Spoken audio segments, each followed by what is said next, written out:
하나님 말씀 함께 하겠습니다. 요한 1서 5장 1절에서 6절까지 말씀 다 같이 말씀을 합독으로 함께 합니다. 신약 성경 393면에 나와 있습니다. 말씀을 다 같이 합독으로 함께 읽겠습니다. 함께 합니다. 요한 1서 5장 1절에서 6절입니다. 함께 읽겠습니다. 예수께서 그리스도이심을 믿는 자마다 하나님께로부터 난 자니 또한 낳으신 이를 사랑하는 자마다 에게 난 자를 사랑하느니라. 우리가 하나님을 사랑하고 그의 계명들을 지킬 때 이로써 우리가 하나님의 자녀를 사랑하는 줄을 아느니라. 하나님을 사랑하는 것은 이것이니 우리가 그의 계명을 지키는 것이다. 그의 계명들은 무거운 것이 아니로다. 무릇 하나님께로부터 난 자마다 세상을 이기느니라. 세상을 이기는 승리는 이것이니 우리의 믿음이니라. 예수께서 하나님의 아들이심을 믿는 자가 아니면 세상을 이기는 자가 누구냐? 이는 물과 피로 임하신 이시니 곧 예수 그리스도시라. 물로만 아니요 물과 피로 임하셨고 증언한 이는 성령이시니 성령은 진리니라. 아멘. 자리에 앉으시기 바랍니다. 제가 전도사 생활과 목사 생활을 따져보니까 한 30년 가까이 한 것 같습니다. 그러면서 만났던 사람들이 참 많이 있습니다. 그 중에 기억되는 사람들이 많이 있는데 오늘은 한 사람을 소개합니다. 그분은 청년부 회장을 했던 청년이었어요. 그 청년이 회장부 할 때 한사코 나는 못하겠다고 거절했는데 많은 사람들이 당신이 적격입니다 해서 억지로 회장이 된 사람이에요. 회장되고 한 주간 동안 아무 일이 없다가 갑자기 토요일 밤에 전화가 걸려왔어요. 전도사님, 말씀에 보니까 요한 1서의 말씀에 하나님의 계명들은 무거운 것이 아니다 했는데 저는 무겁습니다. 이 회장직이 얼마나 무거운지 저는 감당할 수가 없습니다. 라고 이야기했습니다. 제가 그날 밤에 묵상하면서 오늘 말씀을 읽고 그때 청년부 말씀을 준비한 그 말씀의 기초가 오늘 전하는 말씀입니다. 오늘 임직 받으시고 미리 임직배를 받으신 우리 장로님, 집사님, 권사님들이 얼마나 무거울까 생각해서 오늘 말씀을 증거하기로 마음을 먹고 말씀을 전할 때 이 말씀으로 가벼워지시기를 주님의 이름으로 축원을 드립니다. 첫째는 하나님이 우리를 먼저 사랑하셨습니다. 여러분, 세상의 모든 종교를 믿는 사람들은 모두가 내가 종교를 선택하여 믿는 것입니다. 그리고 내가 싫으면 그 종교를 그만두면 되는 것입니다. 그러나 기독교는 전혀 다른 것입니다. 내가 하나님을 믿기 위해서 교회를 다니는 것이 아닙니다. 하나님이 나를 부르셔서 하나님을 믿는 거예요. 그래서 교회라는 말이 에클레시아, 밖으로부터 부르셨다 이런 뜻입니다. 하나님이 나를 부르셔서 하나님을 믿는 것이지 내가 교회를 다녀서 믿는 게 아니라는 거예요. 이것이 이해가 안 되지만 진정 사실입니다. 그래서 예수 믿는 것은 축복 중에 가장 큰 축복이에요. 하나님이 나를 만나 주시는 일이기 때문입니다. 여러분, 성경에 나와 있는 말씀 그대로 전합니다. 아담과 하와가 창세기에 하나님이 그렇게 따먹지 말라는 선악과를 따먹었습니다. 죄를 지었지요. 죄를 지은 사람의 특징이 뭐냐면 숨어버립니다. 하나님께 죄를 짓고 숨어버려요. 나무 뒤에 숨고 자기들이 가릴 잎사귀로 가려서 숨어버리지요. 하나님이 죄를 지은 아담과 하와를 찾아오셨어요. 아담아, 내가 어디 있느냐? 찾아오세요. 그리고 부끄러운 곳을 가리기 위해서 이제 짐승을 잡아서, 어린 양을 잡아서 가죽옷을 입혀주는 은혜를 주셨습니다. 아담과 하와가 먼저 하나님을 찾은 것이 아닙니다. 하나님이 아담과 하와를 찾아주셨음을 믿으시면 아멘 합시다. 출애굽기에 애굽에서 왕자 생활했던 모세가 어릴 때 내가 누군가를 물어봅니다. 나는 누굴까? 이 유모가 자기를 바라보는 눈빛이 이상해요. 유모의 눈빛이 아니에요. 그리고 뭘 자꾸 말하는데 히브리어로 말을 해요. 그리고 뭐 계속해서 뭘 중얼거리는 거예요. 그게 기억이 나는데 유모가 누굴까? 알고 보니 유모는 자기 친모였어요. 그러므로 자기는 히브리 사람이었어요. 이 정체성을 알면서 모세가 얼마나 힘들었을까 싶어요. 자신이 히브리 사람이다. 내가 할 일이 무엇일까? 내가 이 민족을 구원하고 해방하는 것이 내가 할 일이다 라고 젊은 모세가 아마 생각했는지도 모릅니다. 하루는 애굽 사람과 히브리 사람이 싸우는 것을 봤어요. 이 피 끓는 민족애가 있어서 자신이 민족이 맡고 있는 거 보면서 애굽 사람을 쳐 죽입니다. 그리고 모래에 파묻어요. 그리고 또 하루는 히브리 사람끼리 싸우는 거예요. 그때 말합니다. 같은 동족끼리 싸우지 마라. 달랩니다. 하지 마라. 그때 말하지요. 저번에는 애굽 사람을 죽이더니 우리까지 죽이려고 하냐고? 내가 애굽 왕에게 말할 거야? 고소할 거야? 고발할 거야? 이렇게 말할지도 모르겠어요. 그때 그 말을 듣고 모세가 어떻게 합니까? 죄를 지은 살인자이기 때문에 도망을 칩니다. 숨어버리지요. 어디로 숨습니까? 미디안 광야로 숨어버립니다. 그래서 양을 치면서 하루하루를 살아가는데 그 삶은 말할 것도 없는 고통 중이었을 것. 말을 잃어버립니다. 실업증에 걸립니다. 그때 하나님이 불꽃 가운데서 모세야 모세야 내가 선 곳은 거룩한 곳이다. 내 발의 신을 벗어라 하며 찾아오셨어요. 그리고 이스라엘 백성을 애굽에서 건져낸 모세 지도자로 부르십니다. 80세에 부릅니다. 하나님이 먼저 모세를 찾아온 거예요. 모세가 하나님을 찾아온 게 아닙니다. 하나님이 모세를 먼저 찾아오신 거예요. 오늘 본문 말씀 1절을 같이 확인합니다. 1절입니다. 함께 확인하겠습니다. 예수께서 그리스도심을 믿는 자마다 하나님께로부터 난 자라고 말씀해요. 본문 말씀을 한문으로 읽든지 영어로 읽든지 다른 언어로 읽으면 알게 되는 사실이 있어요. 믿는이라는 말씀은요, 내가 믿는다는 말이 아니에요. 내가 믿게 되는 것이에요. 내가 믿는 게 아니에요. 내가 믿게 되는 것입니다. 성령 하나님에 의해서 예수님을 나의 구주로 믿게 된 것을 말씀합니다. 여러분, 즉 성령님에 의해서 하나님을 믿어지게 된 것을 말해요. 성령 하나님에 의하면 예수님은 나의 왕으로 믿어진 거예요. 예수님이 나의 선지자로 믿어진 거예요. 나의 제사장으로 믿어지는 거예요. 그런 사람은 하나님께로부터 영적으로 다시 태어난 거듭난 사람입니다. 믿음은요, 내가 하나님을 믿는 것이 아니에요. 하나님을 믿어지게 하셔서, 하나님이 믿어지게 하셔서 내가 하나님 앞에 나오는 거예요. 요한복음 15장 10절에 기록되어 있습니다. 같이 합독합니다. 너희가 나를 선택한 것이 아니라 내가 너희를 선택하여 세웠다라고 말씀하십니다. 두 번째는 이제 우리가 하나님을 사랑해야 합니다. 이제 이렇게 하나님의 선택의 은혜를 받아 하나님의 자녀가 된 사람은 하나님을 사랑하는 사람이 되어야 됩니다. 본문 1절 말씀 확인합니다. 같이 확인합니다. 또한 낳으신 이를 사랑하는 자마다 그에게서 난 자를 사랑하느니라 말씀하십니다. 이 말씀은 나를 믿게 하셔서 하나님의 자녀가 된 나는 하나님을 사랑해야 하는 것을 말씀합니다. 그리고 나와 같이 거듭난 사람을 사랑하는 겁니다. 여러분, 신앙은 한 가지예요. 하나님을 사랑하는 것이 신앙이에요. 자, 한번 따라하겠습니다. 신앙은 하나님을 사랑하는 것이다. 제일로 사랑하는 것이다. 그리고 하나님의 사람, 거듭난 사람들을 사랑하는 거예요. 여러분, 이 세상의 모든 종교는 나의 소원을 이루기 위해서 종교를 필요로 합니다. 그렇게 인간은 연약한 존재예요. 인간은 종교를 믿지 않고서는 살 수 없는 연약한 존재예요. 무엇인가 믿어야 하는 것이 인간이에요. 그런데 기독교는 정말 다른 종교가 아니라 신앙이에요. 여러분, 종교는요, 사람이 만든 게 종교예요.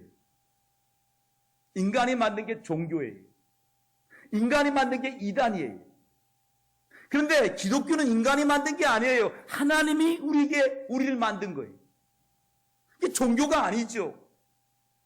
제가 제일 듣기 싫어하는 말이 종교인입니다. 나를 종교인으로 보지 마세요. 전 종교인이 아니에요. 전 신앙인이에요.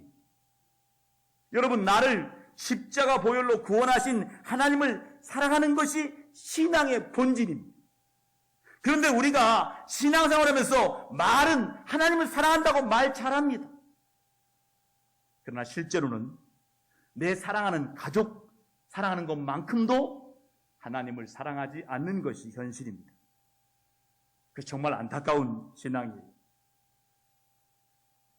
저희 어머니가 천국 간 이후에 저희 집은 천국에 대한 이야기를 많이 합니다. 이번에도 많이 할 거예요. 철로역정이라는 책을 꼭 읽어보라고 추천하더라고요.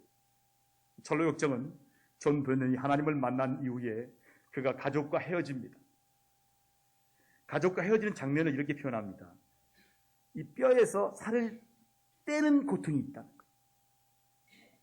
육신의 혈육들을 떼내고 예수님을 따르는 그 마음이 얼마나 힘들면 이 육신의 뼈에서 살을 뜯는 고통을 겪으면서 철로역정을 썼습니다. 정말 하나님을 사랑하십니까? 내 가족부터 사랑해야 돼요. 내 가족보다 더 사랑해야 돼요. 그런데 가족주의에 빠져 있어요. 안타까운 신앙입니다. 마태복음 22장 37절 이하의 말씀합니다. 같이 읽습니다. 함께 합니다. 예수께서 이르시되 내 마음을 다하고 목숨을 다하고 뜻을 다하여 주 너희 하나님을 사랑하라 하셨으니 이것이 크고 첫째는 계명이요 둘째는 그와 같으니 내 이웃을 내 자신과 사랑하라 하셨으니 이 두 계명은 온 율법과 선자의 강령이니라. 신구약 성경을 딱 압축해서 두 가지 계명으로 예수님 말씀했어요. 첫 번째는 내 힘과 마음과 뜻다 하나님을 사랑하고 그리고 내 이웃을 사랑해라. 이 두 가지 계명이 하나님의 말씀의 압축뿐이라. 이 말씀은 하나님을 사랑하는데 마음을 다하라는 거예요. 목숨을 버리면서까지 사랑하라고 하십니다. 뜻을 다하여 사랑하라고 하십니다. 마태복음에 말씀하는 다하고라는 원어를 찾아보니까 몸, 모든, 전체, 온이라는 뜻이에요. 다한다는 것은 모든 걸 다하는 거예요. 전체를 다하는 거예요. 온. 여러분, 이 단어를 사용한 것을 보면 눈이나 손을 잃는 것이 온몸을 지옥에 던지는 것보다 낫다라는 표현을 합니다. 여러분, 이 말씀은요, 눈이나 손과 같이 일부분을 잃는 것이 온몸을 잃는 것보다 낫다는 거예요. 자, 여러분에게 묻겠습니다. 여러분, 눈을 버리겠습니까? 몸을 버리겠습니까? 눈을 버리겠죠? 팔을 버리겠습니까? 온몸을 버리겠습니까? 팔을 버리겠죠. 부분을 버리면서 온몸을 살리는 거예요. 여러분, 눈이 상하면요, 온몸이 얼마나 불편한지 잘 알아요. 그러나 온몸보다 일부분은 덜한 거예요. 그런 의미에서 마음과 목숨과 뜻을 다하여 하나님을 사랑하라는 것입니다. 그래서 천국에 들어가라는 말씀이에요. 자, 여러분의 신앙생활은 어떻게 주님을 사랑하고 있습니까? 정말 온 몸과 마음과 뜻으로 주님을 사랑하고 있으신지요? 하나님과 연애하는 마음을 가져본 적이 있으신지요? 그래서 그렇게 하나님이 좋아 보신 적이 있으신지, 하나님이 너무나 좋아서 예배당이 그리웠던 적이 있으신지, 하나님이 너무나 좋아서 감사함을 봉투를 담아서 헐레벌떡 교회에 달려가 보신 적이 있으신지요? 요즘 무늬만 신앙생활하는 분들이 참 많이 있습니다. 무늬만 직분을 가진 분들이 많이 있습니다. 이것을 주님은 이렇게 책망하셔요. 해칠한 무덤과 같다. 해칠한 무덤 아셔요? 그 속에는 썩고 있는 게 있어요. 해칠해버렸어요. 겉은 멀쩡합니다. 근데 속은 다 썩어 있어요. 해칠한 무덤 같다. 그 당시 바리새인들과 사두개인들은 겉은 멀쩡했어요. 그런데 알맹이가 없는 신앙생활을 했어요. 하나님보다 이 세상을 더 사랑했어요. 기도할 때 사람들은 너무 많이 생각하지 마시기 바랍니다. 정말 하나님께 드리는 기도를 하시기 바랍니다. 봉사할 때 사람들을 너무 많이 의식하지 마시기 바랍니다. 하나님은 모든 것을 다 보십니다. 들으십니다. 사진을 찍으십니다. CCTV로 다 보십니다. 그러므로 신앙생활은 우리의 외모를 화장하는 것이 아닙니다. 하나님이 보시는 것은 우리 외모가 아니라 우리의 마음 중심입니다. 그러므로 사람을 너무 의식하지 마시기 바랍니다. 묵묵하게 우리 주님만 바라보면서 뚜벅뚜벅 소처럼 말씀을 따라 믿음으로 걸어가시는 신앙생활 하시기를 주의 이름으로 축원합니다. 우린 정말 마음 중심으로 하나님을 사랑한다면 하나님은 30배, 60배, 100배로 다 갚아주실 것입니다. 그렇게 믿으시면 아멘 합시다. 두 번째는 하나님을 사랑하는 사람은 계명을 지킨다. 세 번째입니다. 여러분이 하나님 말씀대로 살아가는 것이 힘드십니까? 대답 잘하셔야 돼요. 자, 하나님 말씀대로 살아가는 것이 힘드십니까? 대답 잘하셔야 한다니까. 여러분, 만약에 하나님의 말씀대로 사는 것이 힘이 든다면 그것은 내가 하나님을 위해서 산다고 생각하기 때문입니다. 청년부 회장이 내가 하나님을 위해서 무엇을 할까? 하나님을 위해서 내가 해야 되는데 라고 생각하니까 힘든 거예요. 여러분 꼭 알아야 할 사실이 있습니다. 내가 하나님 말씀대로 살아가지 않는다고 하나님이 안 되는 게 아니에요. 내가 하나님 말씀대로 살지 않아도 하나님은 여전히 하나님이세요. 내가 하나님 말씀대로 살지 않아도 하나님에게는 아무런 손해가 없어요. 하나님 말씀대로 살지 않으면 오히려 내 영이 죽는 것입니다. 나에게 축복이 되지 않습니다. 내가 하나님 말씀대로 사는 것은 하나님을 위해서가 아니에요. 이것을 깨달아야 진정한 믿음의 사람이 되는 거예요. 그래서 종교에서 영성으로 가는 거예요. 여러분 오늘 말씀 3절 말씀 같이 읽어볼까요? 함께 합니다. 시작. 하나님을 사랑하는 것은 이것이니 우리가 그의 계명들 지키는 것이라. 그의 계명들은 무거운 것이 아니로다. 청년부 회장 읽었던 말씀이에요. 하나님을 사랑하는 것은 빼버렸어요. 뒤에 있는 그의 계명들은 무거운 것이 아니로다. 이게 꽂힌 거예요. 여러분 말씀을 생각으로 읽으면 그래요. 내 생각이 가는 곳에 눈이 가는 거예요. 근데 말씀을 읽고 먹으면 다 읽어요. 하나님을 사랑하는 것은 분명히 말씀했어요. 하나님을 사랑하는 것은 그 사랑하면 그의 계명이 무거운 것이 아니다. 말씀에 다 기록되어 있어요. 근데 상황은 안 그렇잖아요. 현대교회는 지금 모를 거예요. 초대교회는요. 성도들이 교회 나오는 게 참 기적이었어요. 그들은 하나님의 계명은 무겁다고 생각하는 사람들이 많았어요. 왜냐하면 예배당 올 때마다 뒤를 바라봐야 돼요. 누가 따라오나 바라봐서 꼭 조그만 문인 카타콤베라는 무덤 문을 열어야 돼요. 그리고 들어가면 미로가 있습니다. 미로를 막 거쳐서 겨우 가면 예배당이 있습니다. 거기서 예배할 때 누가 따라오면 다 죽는 거예요. 그러니까 하나님 믿는 게 너무 무거운 거예요. 목숨을 걸어야 되는 거예요. 예배 드릴 때마다 너무 힘든 거예요. 그들에게 사도 요한이 말합니다. 하나님의 계명은 무거운 것이 아니라라고 말씀합니다. 현실은 무거운데 사도 요한이 말하기를 아니라고 말씀하는 거예요.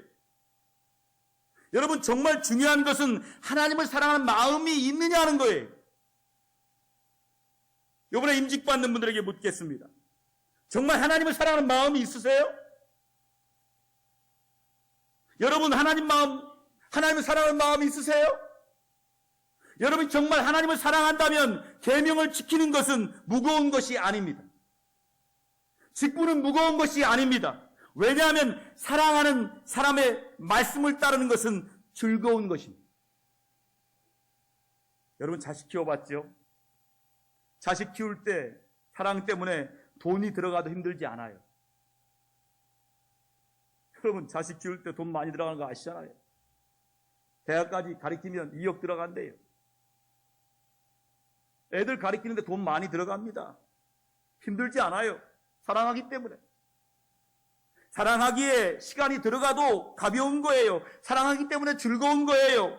만약에 신앙생활을 하는데 힘이 든다면 그것은 일이 힘들기 이전에 사랑이 식었다는 증거예요. 봉사를 하는데 몸은 힘들 수 있어요. 그러나 마음은 즐거워야 되는 거예요. 하나님을 사랑하기 때문이에요. 하나님을 사랑하는 마음으로 하는 것은 종교가 아니라 신앙과 영성으로 하는 거예요. 어떤 목사님이 교회를 개척하셨어요.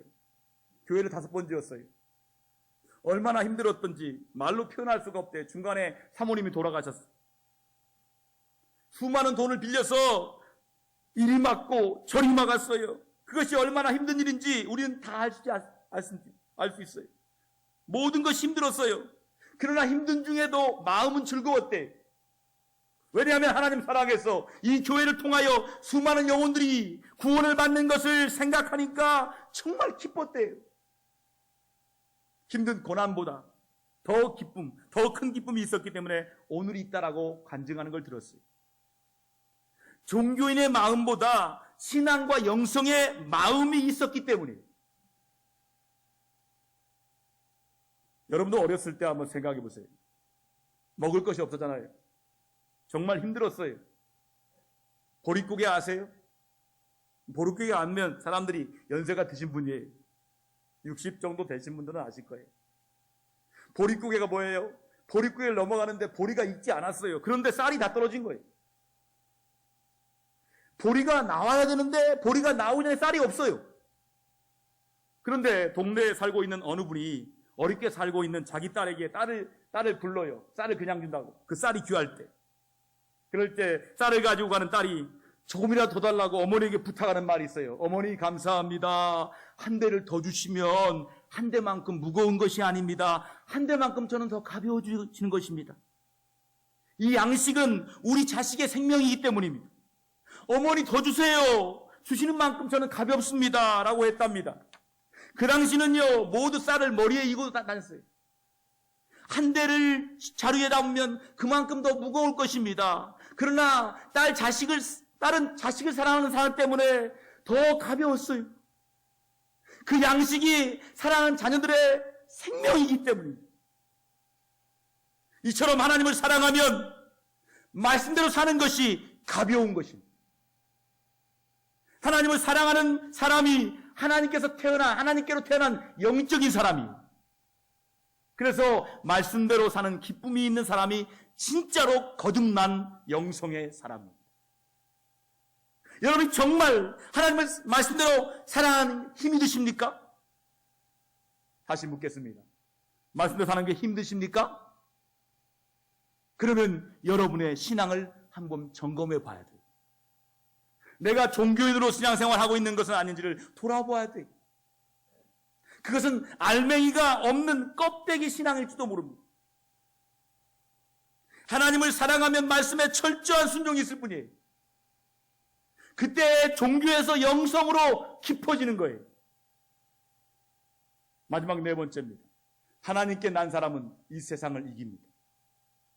성경은 이렇게 말씀해요. 4절 말씀 같이 읽습니다. 성령으로 하나님께로부터 거듭난 사람이라고 한다면 이 세상을 이긴다.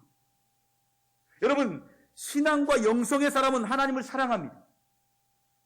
신앙과 영성의 사람은 말씀대로 사는 것이 즐겁습니다. 이 영성 깊은 신앙인은 말씀대로 사는 것이 무겁지 않아요. 말씀대로 사는 것이 내 영이 사는 것임을 잘 알기 때문입니다. 그리고 그것이 하나님을 기쁘게 하는 것임을 잘 알기 때문입니다.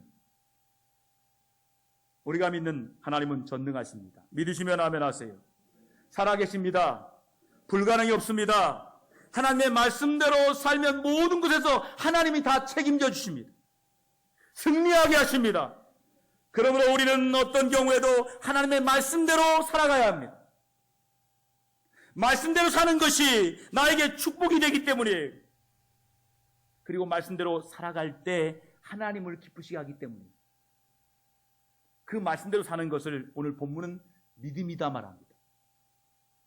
자, 따라하겠습니다. 말씀대로 사는 것이 진짜 믿음이다. 여러분, 교회 다니는 게 믿음이 아니에요.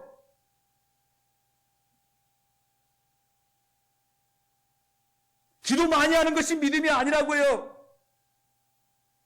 진짜 믿음은 말씀대로 사는 게 진짜 믿음이라는 거예요. 여러분, 이런 사람은 이 세상을 이기는 사람이에요. 이길 수 있는 믿음이 있어요. 이길 수 있도록 성령께서 그에게 힘을 더해 주십니다. 성령 하나님의 힘으로 살아가는 사람이 정말 가장 지혜로운 사람입니다. 그것이 종교가 아닌 영적인 지혜입니다. 작가인 헤럴드 러셀이라는 사람이 있어요.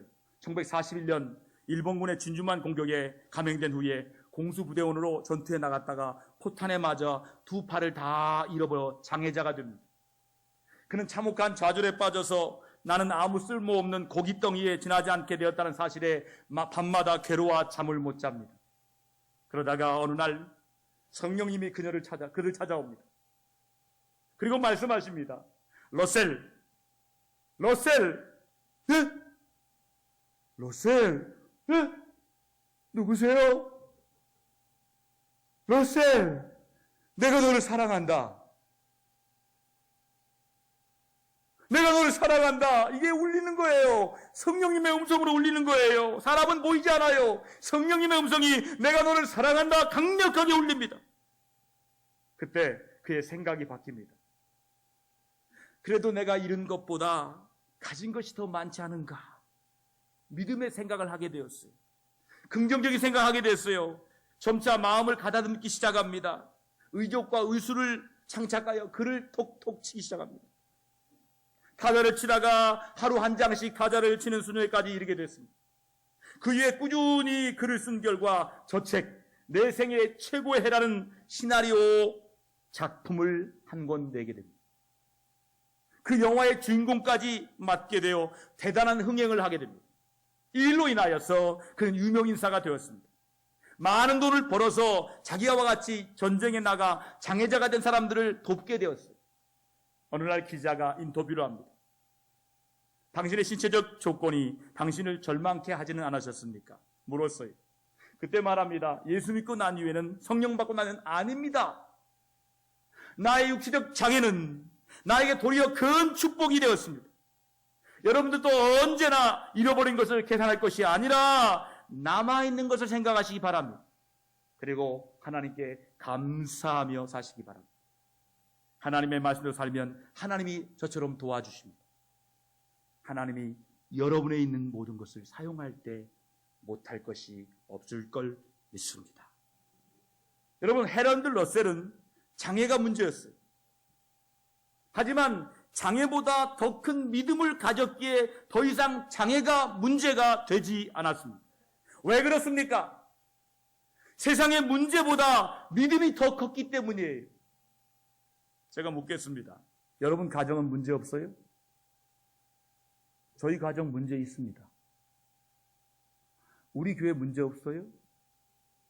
저쪽 영광교회 문제 없어요? 다 문제 있어요. 문제 없는 가정, 문제 없는 교회, 문제 없는 나라 없어요. 그런데 세상의 문제보다 믿음이 더 크면 이겨요. 여러분, 종교에서 영성 깊은 믿음을 가졌기 때문에 이기는 거예요. 문제를 이기는 믿음이, 그 믿음이 우리는 필요합니다. 자, 손을 듭시다. 나에겐 문제를 이기는 믿음이 필요하다. 여러분, 강하게 해보세요. 나에게 문제를 이기는 믿음이 없어서 그게 필요해요. 여러분, 믿음이 이 세상을 이기게 됩니다. 믿음이 나를 이기게 합니다. 믿음이 악한 영을 이기게 합니다. 그 믿음이 종교인에서 영성 깊은 사람이 되게 합니다. 그 믿음이 하나님을 사랑하는 영성 깊은 신앙인이 되게 합니다. 결국 영성의 믿음이 하나님의 축복을 받게 합니다. 코로나19 교회 안에서요, 종교인과 영성 깊은 신앙인을 갈라놓을 것입니다. 종교인들은 분명하게 교회에서 멀어지게 될 것입니다. 그러나 영성 깊은 신앙인들은 교회에 더 가까이 나올 것입니다. 교회에 나와서 믿음을 지킬 것이고 교회를 지킬 것입니다. 코로나19는 앞으로 교인들을 자연스럽게 갈라지게 할 것입니다. 그때 나는 종교인이 아니라 영성 깊은 신앙인이 되어야 돼요. 신앙인이 되어야 돼요. 그래서 하나님을 예배하는 신앙인이 되어야 돼요. 코로나19 시대에 오늘 오후 3시에 세워지는 5분의 장로님, 3분의 안수집사님, 4분의 권사님들을 위해 여러분 기도해 주시기 바랍니다. 세워진 장로님들과 집사님들과 권사님들이 주님을 진짜 사랑해서 예배하고 섬기는 영성 깊은 신앙인 다 되기를 축복합니다. 종교인들이 많은 교회 안에서 영성 깊은 신앙인만이 계명을 지키는 기쁨이 있을 것입니다. 그것이 다 드러나게 될 것입니다. 종교인은 계명을 내가 지키기 때문에 힘들 것입니다. 그러나 영성 깊은 신앙인은 하나님을 사랑하기 때문에 계명 지키는 것이 내가 하는 것이 아니기 때문에 성령께서 우리에게 기쁨을 주실 줄 믿습니다. 하나님을 사랑하여 하나님의 계명을 지키는 기쁨을 누리시는 여러분 되기를 주님의 이름으로 축원합니다. 기도하겠습니다. 오늘 말씀대로 우리는 하나님 말씀을 지킬 수가 없습니다. 하나님께서 성령이 역사하지 않으면 우리는 기쁘게 살 수 없습니다. 하나님, 종교인이 많은 세상이 아니라, 교회가 아니라 하나님의 성령에 의해서 감동받고 하나님의 성령에 의해서 잃어버린 기쁨을 찾고 잃어버린 사랑을 찾는, 하나님을 사랑해서 기쁘게 예배하고 하나님을 사랑해서 기쁘게 섬기고 하나님을 사랑해서 기쁘게 직분을 감당하는 영성 깊은 신앙인들이 많은 교회로 축복하여 주셔서 우리 교회를 통해 수많은 영혼들이 야, 저곳에 가면 기쁨이 있어. 야, 저곳에 가면 진짜 신앙인이 있어. 야, 동대전교회 가면 진짜 믿는 사람이 있더라. 그래서 많은 사람들이 그 신앙을 기뻐하며 그 신앙생활하기 위해 몰려드는 우리 동대전교회 되게 하시고 온 사람들마다 변화가 이루어지며 영성 깊은 사람들로, 신앙인로, 하나님을 사랑하는 사람들로 변화되는 은혜가 있기를 예수님의 이름으로 축복하며 간절히 기도드립니다. 아멘.